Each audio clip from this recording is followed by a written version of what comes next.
اس کا مطلب یہ ہے کہ صحابہ کرام مولا کہتے نہیں تھے، اور یہاں انہوں نے بطور محبت کہا نا یا مولانا ہمارے محبوب، تو علی رضی اللہ عنہ کہتے ہیں میں تمہارا مولا کیسے بن گیا؟ اس کا مطلب یہ ہے کہ مولا کے کئی معنی تھے، اور علی رضی اللہ عنہ کے سامنے اور لوگوں کے سامنے طے نہیں تھا کہ وہ کس حوالے سے مولا کہہ رہے ہیں۔ لوگوں نے وضاحت کی، ہم نے اللہ کے رسول صلی اللہ علیہ وسلم سے غدیر خم کے موقع پر سنا تھا کہ جس کا میں دلی محبوب ہوں اس کے علی بھی دلی محبوب ہے، تو ہم نے تو پیار محبت کا اظہار کیا کہ ہمارے پیارے، ہمارے محبوب، یہ بات ہم نے کہہ دی۔ تو اس کا مطلب یہ ہے کہ اس کا معنی آقا، سرپرست اور حاکم اور ولی الامر اور خلیفہ ہوتا، تو علی رضی اللہ عنہ خلیفہ ہو کر بھی کہہ رہے ہیں میں تمہارا مولا کیسے ہوں؟ اس کا مطلب ہے کہ مولا کا یہ معنی نہ صحابہ کرام کے ذہن میں تھا اور نہ علی رضی اللہ عنہ کے ذہن میں تھا، یہ خود علی رضی اللہ عنہ کا فتویٰ سامنے آ گیا۔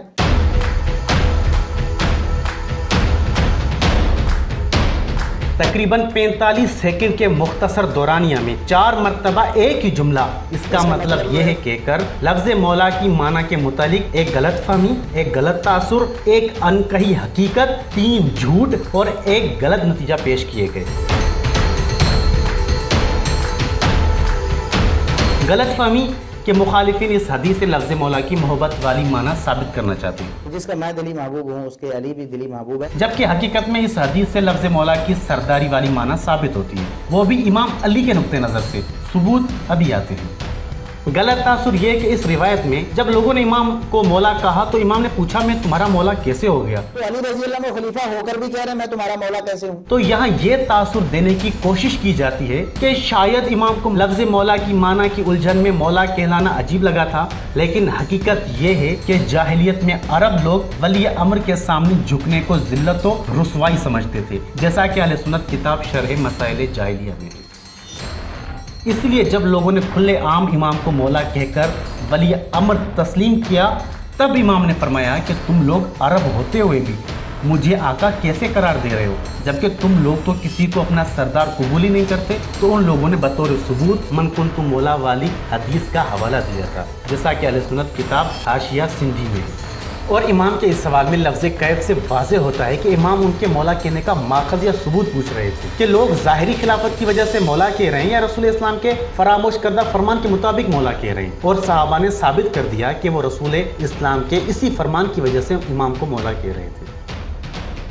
یہ قطعاً ہماری ذاتی تفسیر یا تشریح نہیں ہے، بلکہ اہل سنت کتاب میں موجود اور ثابت 13ویں حقیقت ہے کہ من کنت مولا والی اس حدیث کی حفاظت اور یادگیری کے معاملے میں امام علی بہت زیادہ حساس تھے، اور اس حدیث کو لے کر صحابہ کو آزماتے تھے اور اللہ کا واسطہ دے کر اس حدیث کی گواہی مانگتے تھے، جیسا کہ جنگ جمل کے دوران طلحہ سے فرمایا تھا، جیسا کہ اہل سنت کتاب الاعتقاد اور دیگر کئی اہل سنت کتب میں موجود ہے، یا جیسا کہ مقام رہبہ میں صحابہ کو جمع کر کے اس حدیث کی گواہی طلب کی تھی، اور کم از کم 30 صحابہ نے کھڑے ہو کر گواہی دی تھی، جیسا کہ اہل سنت کتاب سلسلہ احادیث صحیحہ اور دیگر کئی اہل سنت کتب میں موجود ہے۔ یہاں تک کہ گواہی نہ دینے والوں کے لیے امام نے بد دعا فرمائی تھی اور وہ بد دعا لگ گئی تھی، جیسا کہ اہل سنت کتاب مسند احمد میں۔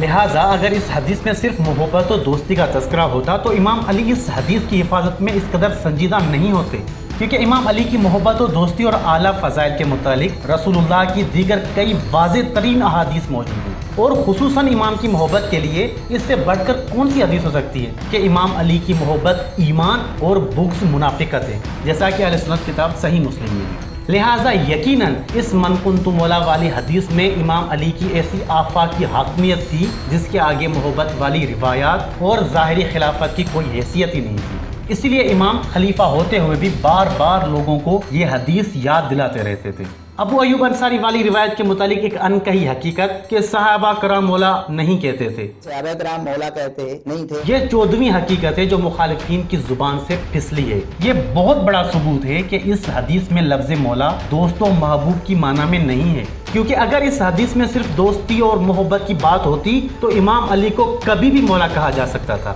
یہ حدیث تینوں خلفاء کے دور میں موجود تھی، لیکن صحابہ نے امام علی کو کبھی مولا نہیں کہا تھا،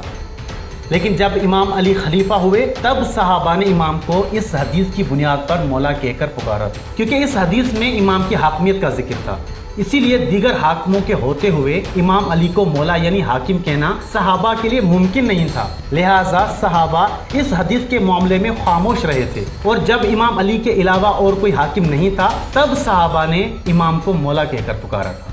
کیونکہ یہ 15ویں حقیقت ہے کہ صحابہ اس حدیث کو بیان کرنے میں محتاط رہتے تھے، جیسا کہ صحابی زید بن ارقم یہ حدیث بیان کرنے میں تردد کرتے تھے اور اصرار و اطمینان کے بعد ہی حدیث بیان فرماتے تھے، جیسا کہ اہل سنت کتاب مسند احمد میں ہے۔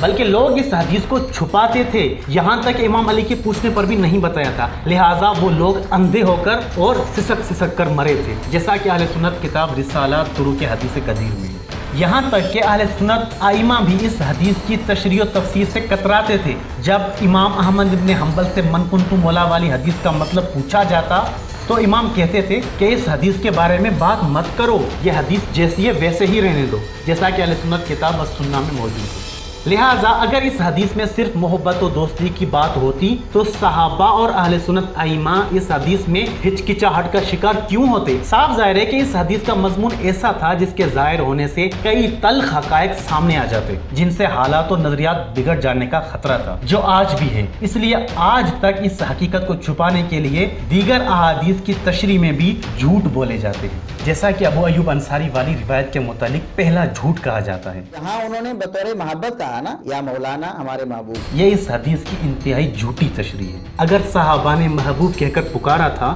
تو امام علی نے آقا کیسے سمجھ لیا؟ جیسا کہ اہل سنت کتاب مسند احمد کے اردو ترجمے میں لفظ آقا اور مخالفین کا جھوٹ صاف دیکھا جا سکتا ہے۔ کیا امام نے معاذ اللہ غلط سمجھ لیا تھا اور صحابہ بھی اس غلطی پر خاموش رہے؟ یہ گھٹیا تشریح ہے، کسی بھی دور اندیش عاقل کے لیے قابل قبول نہیں ہو سکتی۔ اسی طرح ابو ایوب انصاری والی روایت کے متعلق دوسرا جھوٹ کہا جاتا ہے، اور علی رضی اللہ عنہ کے سامنے اور لوگوں کے سامنے طے نہیں تھا کہ وہ کس حوالے سے مولا کہہ رہے ہیں۔ یہ دنیا کا انوکھا ترین اور تاریخی جھوٹ ہے۔ اگر لفظ مولا کی معنی طے نہیں ہوتی تو اس لفظ کے تکرار پر کہیں نہ کہیں غلطی یا اعتراض ضرور ہوتا، جبکہ حدیث میں صاف طور پر دیکھا جا سکتا ہے کہ کسی طرف سے لفظ سمجھنے میں کوئی کوتاہی نہیں ہوئی اور نہ ہی بے سمجھی کی شکایت ہوئی، بلکہ بالکل سیدھے طریقے سے مکالمہ تمام ہوا۔ یعنی صحابہ نے لفظ مولا کہا، امام علی نے آقا سمجھا، اور عربوں کی اس بے باک تسلیم کی وجہ پوچھی تو صحابہ نے تصحیح یا اعتراض کی بجائے حدیث کا حوالہ دے دیا، جیسا کہ اہل سنت کتاب مسند احمد میں ہے۔ اس اطمینان بخش صورتحال کے باوجود مخالفین کو الہام ہو گیا، اور علی رضی اللہ عنہ کے سامنے اور لوگوں کے سامنے طے نہیں تھا کہ وہ کس حوالے سے مولا کہہ رہے ہیں۔ خدا کی پناہ۔ اسی طرح ابو ایوب انصاری والی روایت کے متعلق تیسرا جھوٹ کہا جاتا ہے، مولا کا یہ معنی نہ صحابہ کرام کے ذہن میں تھا اور نہ علی رضی اللہ عنہ کے ذہن میں۔ یہ بھی جھوٹ ہے۔ حقیقت یہ ہے کہ صحابہ نے ذہن میں آقا و سردار والی معنی رکھ کر ہی امام کو مولا کہا تھا۔ یہ وضاحت اس حدیث کے دوسرے حصے میں جو اس حدیث کے فوراً بعد الگ ذکر ہوا ہے۔ اس میں ان لوگوں نے موالیق کہہ کر خود کو امام کا غلام قرار دیا تھا، جیسا کہ اہل سنت کتاب مسند احمد میں ہے، اور امام کے ذہن میں تو یقیناً لفظ مولا کی سید و سردار والی معنی ہی تھی، جیسا کہ حدیث میں اور اردو ترجمے میں صاف ظاہر ہے۔ اسی طرح ابو ایوب انصاری والی روایت کے متعلق غلط نتیجہ پیش کرتے ہوئے امام کی فتویٰ کا ذکر کیا جاتا ہے۔ یہ خود علی رضی اللہ عنہ کا فتویٰ سامنے آ گیا۔ مخالفین نے امام کے فتوے کا ذکر تو کر دیا مگر وضاحت نہیں کی کہ امام نے لفظ مولا کی معنی کے لیے کیا فتویٰ فرمایا ہے۔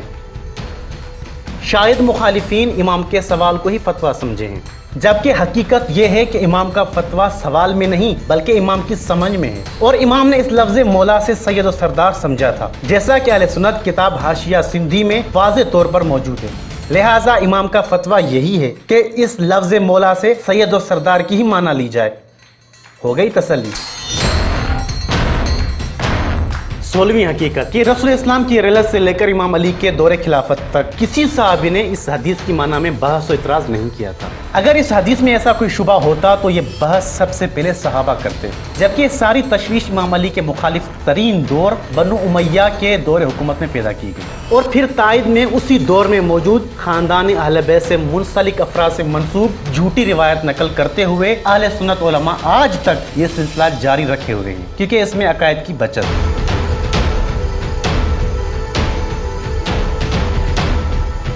اور من کنت مولا والی حدیث کی اصل معنی کے مقابلے میں دو روایات حسن ابن حسن علیہما السلام سے مروی ہیں، جیسا کہ اہل سنت کتاب الاعتقاد میں یہ روایات موجود ہیں۔ لیکن ان دونوں روایات میں فضیل ابن مرزوق راوی ہے جو اہل سنت علماء رجال کے مطابق انتہائی مخدوش ہے۔ اسے امام یحییٰ ابن معین، امام عثمان ابن سعید، امام نسائی اور امام حاکم ضعیف قرار دیتے ہیں، اور امام ابن حبان اسے انتہائی منکر الحدیث قرار دیتے ہوئے کہتے ہیں کہ یہ سکہ راویوں پر خطا کرتا ہے اور من گھڑت روایات نقل کرتا ہے، جیسا کہ اہل سنت کتاب میزان الاعتدال میں ہے۔ لہٰذا ثابت حقائق کے مقابلے میں ایسی روایات کسی بھی طرح قابل اعتماد نہیں ہو سکتی۔ کہ نبی پاک صلی اللہ علیہ وسلم نے فرمایا کہ میرے دن تھوڑے رہ گئے ہیں تو میرے بعد ابو بکر و عمر کی اقتدا کرنا۔ حضرت ابو بکر اور حضرت عمر کی اقتدا والی حدیث کی حقیقت پہلے بیان ہو چکی ہے، لہٰذا ہم یہاں صرف 16ویں حقیقت بیان کرتے ہیں کہ اگر مخالفین کو لفظ مولا ہضم نہیں ہوتا تو یہی حدیث لفظ مولا کی بجائے لفظ ولی کے ساتھ بھی نقل ہوئی ہے۔ مزید اس حدیث میں رسول اسلام نے اپنے آخری وقت کا ذکر فرمایا، پھر حدیث ثقلین فرمائی، اور پھر امام علی کا ہاتھ پکڑ کر فرمایا کہ من کنتو ولیہ فہذا ولیہ، یعنی جس کا ولی امر میں ہوں اس کا ولی امر علی ہے، جیسا کہ اہل سنت کتاب سلسلہ احادیث صحیحہ میں موجود ہے۔ اب ذرا غور کریں کہ رسول اسلام نے اپنے آخری وقت میں امام علی کو مولا اور ولی امر قرار دے کر بتایا کہ جب میں نہیں رہوں گا تب علی ہوگا، بلکہ حضور نے وضاحت کے ساتھ من بعدی کے الفاظ بھی ذکر فرمائے تھے کہ میرے بعد علی ہر مومن کا ولی ہے، جیسا کہ اہل سنت کتاب اور سنہ میں تحریر ہے۔ اس ویڈیو میں مذکورہ تمام حقائق کے پیش نظر بہرحال یہ تو ثابت ہے کہ اہل سنت نظریے کے مطابق خلیفہ راشد اور رسول اسلام کے معتبر ترین صحابی یعنی امام علی اس لفظ مولا سے سید و سردار کی معنی سمجھتے تھے، اور سامنے والے صحابہ امام کی اس سمجھ سے متفق تھے۔ اسی طرح اہل سنت کے دوسرے خلیفہ راشد حضرت عمر اس لفظ مولا سے ولی یعنی ولی امر کی معنی سمجھتے تھے۔ تو اب اس منافق انسان کے لیے ڈوب مرنے کا مقام ہے جو حدیث کی سرداری اور ولایت والی معنی چھوڑ کر کسی اور من گھڑت معنی کو ترجیح دے۔ آخر میں یہی عرض کریں گے کہ امام علی کی خلافت بلا فصل سمجھنے کے لیے اہل سنت برادران کی کتب میں کافی حقائق موجود ہیں۔ باقی جہاں تک اہل سنت علماء کی تشریح و تفاسیر اور ذاتی عقائد کا تعلق ہے تو ظاہر اہل سنت علماء یہ تو نہیں لکھیں گے کہ امام علی ہی رسول اسلام کا اصل اور پہلا خلیفہ تھا، مگر ہم امام کو چوتھا خلیفہ مانتے ہیں۔ سوچنے والی بات ہے۔ وما علینا الا البلاغ المبین والحمد للہ رب العالمین۔